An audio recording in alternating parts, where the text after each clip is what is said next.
Pro Football Hall of Famer, Bills general manager, 86 to 92. He's the host of the new podcast, Inside Football with Bill Polian, a podcast. He's a former ESPN front office analyst. Our buddy Bill Polian joined us right now. Hey, Bill, how you doing?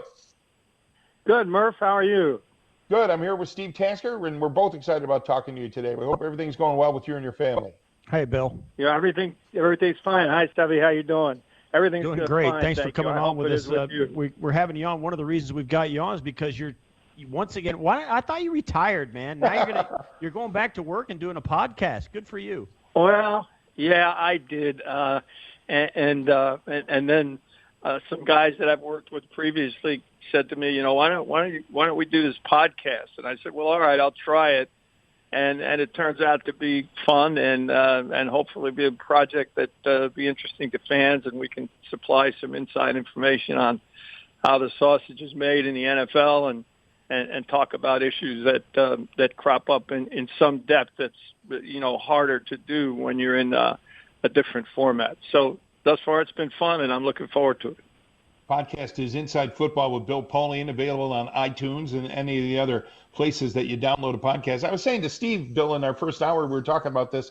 You have a unique resume, really. A scout in the league and other leagues, a general manager, a club president. You worked in the league office. There's a variety of things you can call upon to kind of fill that out. You've had so many varied experiences, huh? Yes, it is. I've done. You can look at it two ways. I've done a lot of things during my career. The other thing is I couldn't hold a job for very long. So fortunately, it worked out okay. And I do have a tremendous breadth of experience, in addition to having served for 20 years on the competition committee and heading up the college relations committee. So I've got a wide range of experience that, certainly in this day and age, gives some, I have some experience that I can share with people, and that's fun. It's always good and you can learn from the issues of the past too. Go ahead. I'm sorry. Go ahead, Bill. Sorry. Coronavirus is new, but we've also had situations like the lockout of 11, the dearly departed replacement season in 87 that all lead back into some of the problems that the NFL is facing now. So I've been around long enough that I can speak to those issues. Yeah, you have been around a long time. It's going back even further than me. So, and Murph. So, and I was on a text loop with all the usual suspects from back in those Bills days. They all said to say hello. They all have a great deal of affection for you. You have got a wealth of experience, and a lot of us are a part of it. What are some of the the way it stands now, the NFL is ever changing, and that's one of the things that's so popular about it. It stays fresh and relevant. And even in this corona pandemic, it's been a little bit the center of attention, even though for guys like Murph and I, nothing's going on. They've kind of plowed through their off season and not missed a beat. What's been the most interesting aspect of this off season that's been so different? Well, I think the fact that they did the draft so well is really a tribute to everybody that was involved in that, and especially the IT guys who helped make that work. That was an interesting experiment, and it worked very well. And I think it came at a time when the nation, and particularly sports fans, needed a break from the bad news. So we got a breadth of good news, and in addition to that, it was done very well. The other thing is that now I think we're back to the future, with one small exception. When you came into the league, Steve, we just had mini camps, right? I mean, we didn't have off-season programs. We started our off-season program with the Bills a couple of years after you came. So, and it was certainly weren't OTAs or anything like that. So now we're back in that milieu with one exception. We've got virtual meetings going on, and so that's helping the players, I think, get up to speed. The question will be, what physical condition are they in? And we got a lot of clubs now conducting virtual lifting and conditioning sessions, so that's probably a good thing. I'm anxious. I'm going to be anxious to see when we do come back what condition the players are in. But I think that we'll find out, based on the injury rates going forward, some really interesting things as to what we should do about modifying OTAs, if anything. We lose players in OTs every year, which as a GM used to drive me crazy. And when a guy got hurt in OTAs, I mean, that's a needless injury. But yet, guys did every year. So maybe there's a different way to approach this. And as they say, necessity is always the mother of invention. So we'll learn some things from it. We're live on the line with Pro Football Hall of Famer Bill Polian. His Inside Football with Bill Polian podcast is coming up. Hey, Bill, you know what I've never talked to you about, I don't think, is how you got to the Bills. We talked about your varied experience, and I know you'd done a couple of years as a scout with Kansas City, then you went to the Canadian Football League. But who brought you to the Buffalo Bills? Was it Norm Polian? Was it Terry Bledsoe, the general manager? What got you to the Buffalo Bills back in the mid-'80s?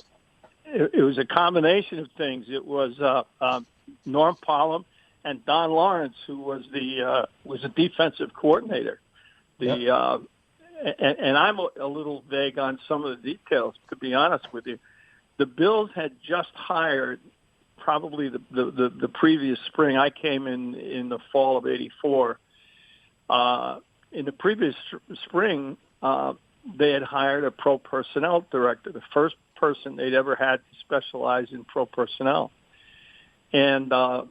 And so he apparently suffered a very debilitating back injury that kept him from working. I think his home was in Illinois someplace, and he was forced to go back there and couldn't work any longer. And, of course, in those days, Mr. Wilson counted every nickel. And so they were really worried about could they refill the position. Because this gentleman, I guess, was still on disability. So they decided to interview for the position, and so Norm Polian called his daughter, Debbie, who was an administrative assistant with the Chicago Blitz of the USFL, and said, is there anybody there that might fill the bill? And she said, yeah, Bill Polian, who's our acting GM. So that's how my name got put forth. And at the same time, Kay Stevenson, who was the head coach, was also searching around for a candidate. And Don Lawrence came to him. Don Lawrence and I had worked together with the Kansas City Chiefs, and he said, I got just the guy for you, Bill Polian. So they interviewed me in I think over the phone, if I'm not mistaken. No, I'm sorry. I came into Buffalo for an interview. But it was kind of sub rosa. We did it at the McKinley Park Inn because they didn't want anybody to know that they were looking to fill a position. And then along about the third preseason game, the Bills were playing in Indianapolis. Of course, I was based in Chicago at the time with the Blitz, and the present occupant of the White House had decided that the USFL was going to play in the fall and sue the NFL, and so the USFL was dormant, but still we had just been bought by Eddie Einhorn and Jerry Reinsdorf, who owned the Chicago Bulls and White Sox. So I was in the process of trying to get that all set up and running. And so they brought me down to interview in Indianapolis, and I spent some time with Kay and then spent some time with Terry Bledsoe, the general manager. And then about a week or so later, they called me back and said, well, we'd like to hire you. And the salary was considerably less than what I was making in Chicago with the Blitz. But because it was the NFL, obviously, I said to my family, let's go and we'll make it work some way or another. So I got to work in Buffalo, and then Kay told me, he said, listen, if Mr. Wilson comes around, just make yourself scarce because he doesn't know we filled the position. So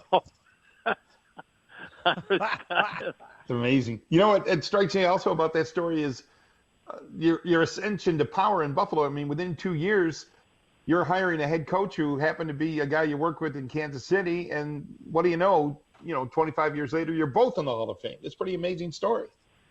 Well, it is an amazing story, and the funny part of it is that I laid low for the better part of about 2.5 months because I was the advanced scout. I was out every Sunday scouting the upcoming opponent, and then we had a Monday night game with the Dolphins, and so I was in the building because I'd gotten back from my assignment on Sunday, and I was walking out to go up to the press box before the game, and boom, I bumped smack dab into Mr. Wilson.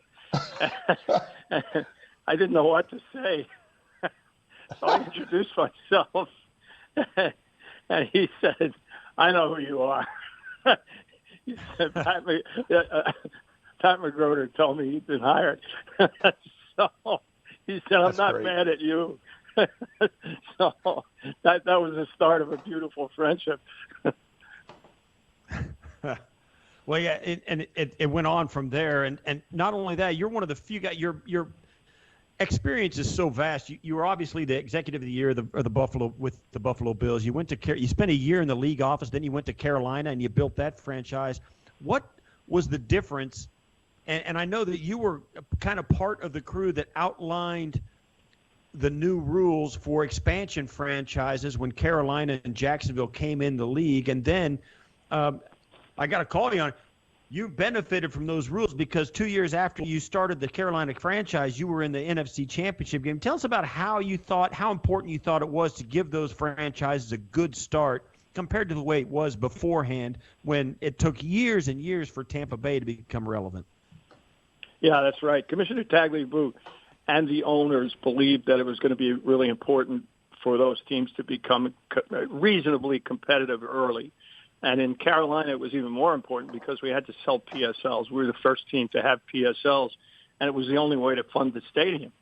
So we had to be competitive right away. So I sat down with Mike McCormick, who was our team president, and Dom Capers, who was the head coach, and we said, look, we got an opportunity here to build this team through free agency that's never been done before because they created a rule that said that the contracts that you inherited through the player allocation formula, the veteran player allocation formula, would count dollar for dollar.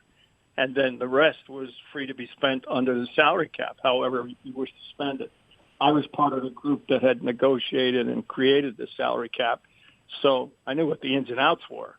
And so we said, let's take the lowest possible contracts we can in the expansion draft, so that we have the widest possible latitude to sign free agents. So that's what we did. And we had a team that was constructed basically of really good veteran free agents. We signed, the first free agent we signed was John Casey, the kicker, who ended up playing 16 years, I think. And we populated the defense with really good veteran players who could play Dom's system, which was, you see it with Pittsburgh. It's the zone blitz type system. And we became competitive right away because of the defense. And then we built the offense somewhat through the draft with Kerry Collins and Tamanga Biakabatuka and Muhsin Muhammad and some good offensive linemen.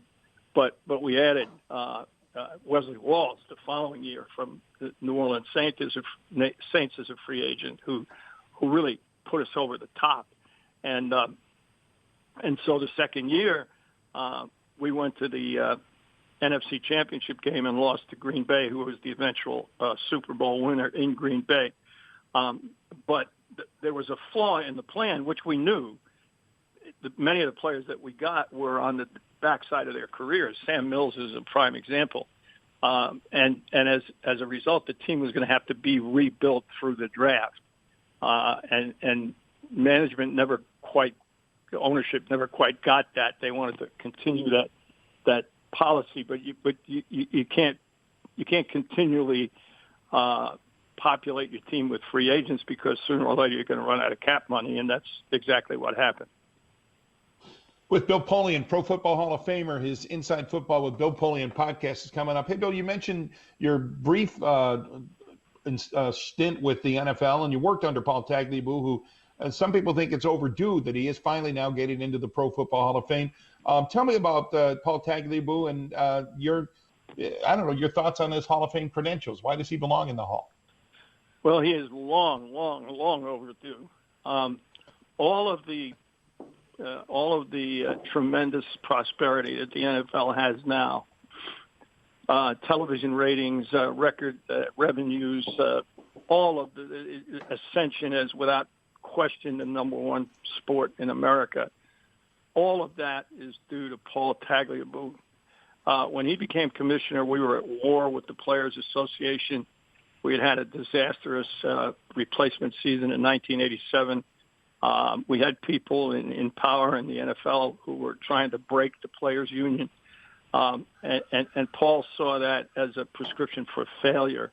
And so he came in, he reestablished himself as the head of the NFL Management Council, engaged Gene Upshaw, the head of the players' union, in a 4-year dialogue to try and create a new system, to give the players free agency, which is one thing that they were absolutely would not relent on. And they actually were in court and got it in court. And through the collective bargaining process, we smoothed it out. We put in a salary cap, which allowed teams like Buffalo to survive. The Buffalo Bills would not be in Buffalo today were it not for the salary cap. And that's one of the reasons he appointed me to the committee that tried to, or actually did create it, because he recognized that the small markets had to have a voice. And without a salary cap, the big markets, New York, Chicago, Los Angeles, Miami, would just gobble up all the talent if there was free agency. He convinced Gene to do it because he was sincere and honest, had been an athlete at Georgetown, a great athlete at Georgetown. Gene respected that. He spoke an athlete's language. Steve heard him speak in front of the team. I mean, he's magnificent in that regard. He's one of the smartest people I've ever met in my life. But more importantly, I've met few people that have his integrity. If Paul Tagliabue tells you that he's going to do something, he's going to do it. You can take it to the bank. And Gene realized that. And together, they worked to create what amounted to 25 years of labor peace and nothing but growth. Sunday Night Football came into being. We added the Fox network. All of that would never have been possible had we not reached the agreement we did in 1993 and created the system that still exists today. One of the many things that Paul did that speaks to integrity, I'll give you two. One that's in the news right now, the Rooney Rule. That was brand new. It had never been tried before in sports. And despite the fact that we've had some setbacks recently, every other sport in the world adopted it. Secondly, we did almost right out of the box a steroid policy, which remains in effect today, and which is the gold standard for steroid policies around the world in every sport. And you see what happens in Olympics. You see what happens in baseball. We don't have those problems because our policy was put together by players and management, Gene and Paul, and it's never stained our sport. So, that's only the tip of the iceberg. I could go on forever in terms of the things that he did, instant replay, et cetera, et cetera. But that alone, the Rooney Rule alone, and its effect on sports worldwide is qualification enough to get him in the Hall of Fame. And fortunately, he's now made it, and I'm looking very much forward, whenever it takes place, to a great celebration and welcoming him to Canton. Aside from the obvious, which is the COVID-19 pandemic, which sits on on everybody's doorstep these days, what is the front and center issue you think the NFL's got to address next? Is it, outside this pandemic and this season that may or may not be condensed, all of that, but on a larger scale, if everything was off the table with the pandemic, what's the next issue for the NFL that you feel they've got to address? I think there's two major areas. One is updating the Rooney Rule and minority hiring.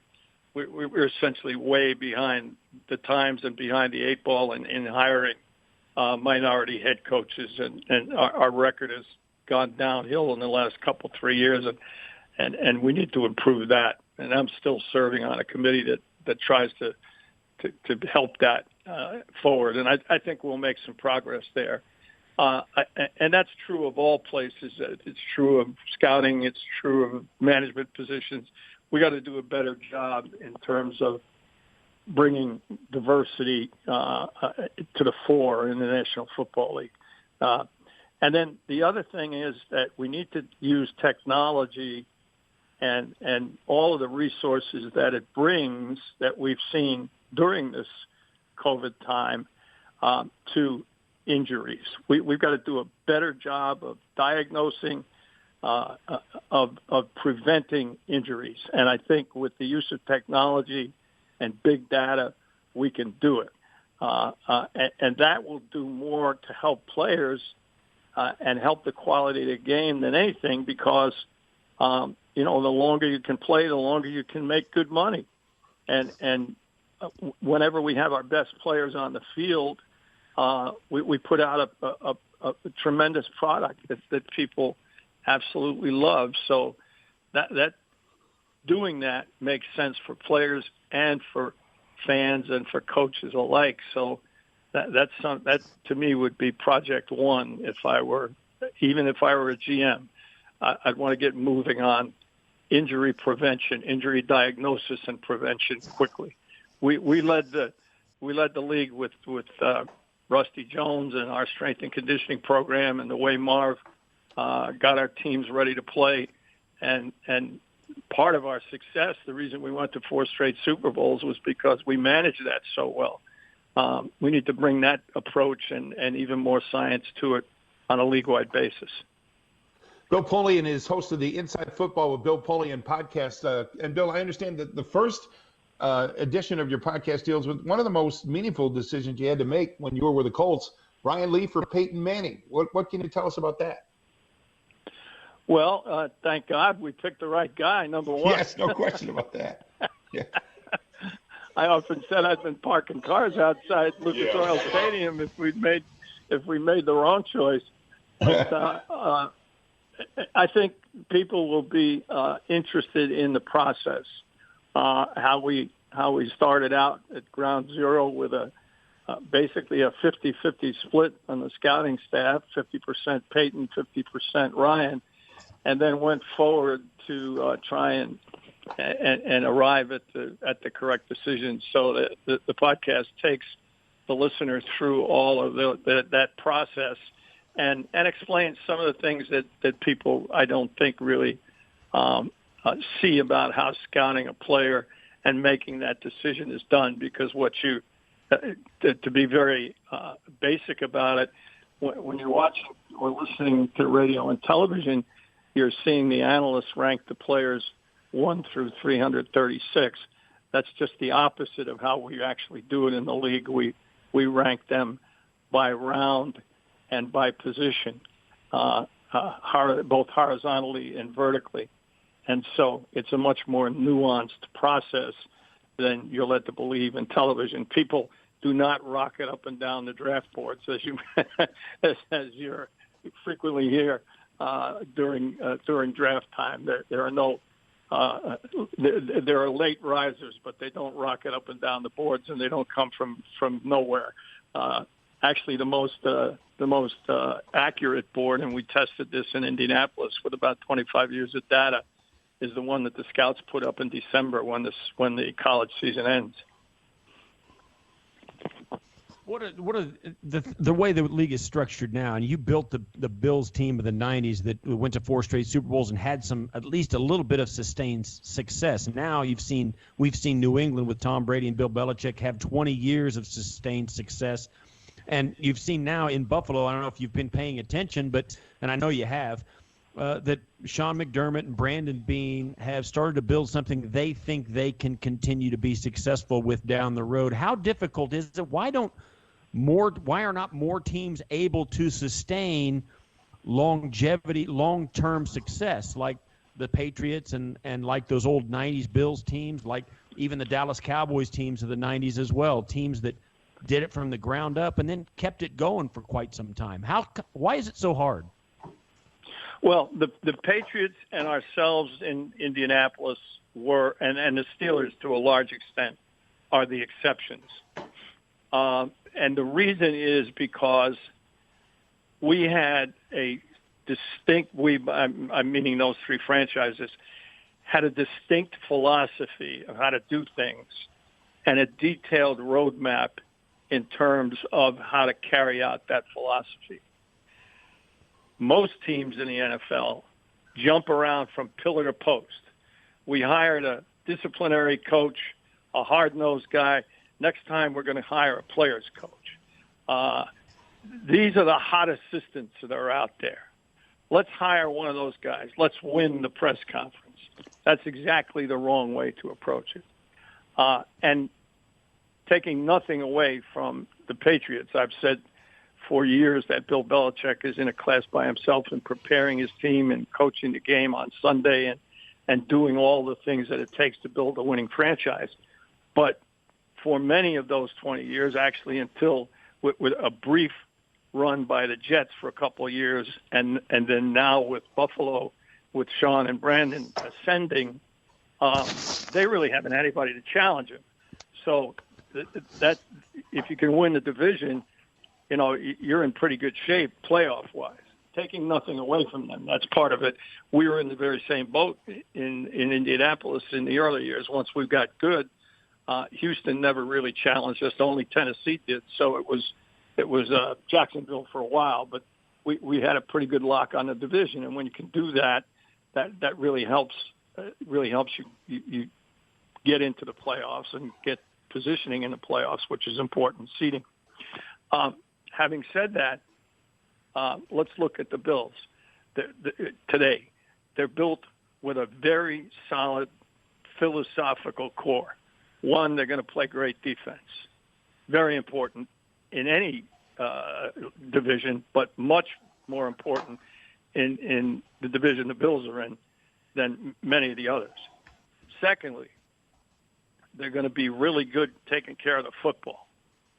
Third, they're going to play with guys that are good character, hard-working guys that buy into the program, that do what Sean wants them to do, and they don't deviate from that blueprint.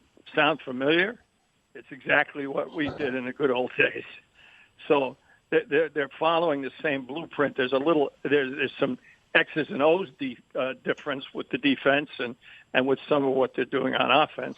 And then finally, and this is the question mark that remains for the Bills, the quarterback has to take you the rest of the way. The program and the defense and the running game and the kind of people you have will get you to the playoffs. The quarterback has to take you the rest of the way. And it can be Frank Reich, who's a terrific game manager and a game player and a guy who uses his head more than his athletic ability, or it can be Jim Kelly, who had everything that you want in a quarterback. There isn't exactly one mold to do it, but when playoff time comes, the quarterback has to take you the rest of the way. So hopefully Josh has learned that lesson. He's gotten some experience last year, and he'll be the better for it. But the Bills now are doing it the right way because they have a philosophy, they have a blueprint, they're following it, they don't deviate from it. And you know, Steve, as a player, when you come to work every day and you know exactly how the day is going to unfold and you know exactly what's expected of you, you can go and play fast and play free of anxiety. So as Marv used to say, a prepared team is a motivated team. And that's absolutely true. And that's what Sean and his coaching staff do. So, brighter days are here. But there are even brighter days ahead, I think, for the Bills because and that's the only way to stay on top. That's the only way to stay on top. You can't, because when you change philosophy, you change players and you affect the cap. it starts over again. It's a constant rebuild, and that never gets you anywhere. You're just spinning your wheels. Bill, thanks so much for this. Good luck with the podcast. Please give our best to Eileen and your family and everybody, and thanks very much. I know Steve wants to say thank you. Thank you, guys. Great to be with you.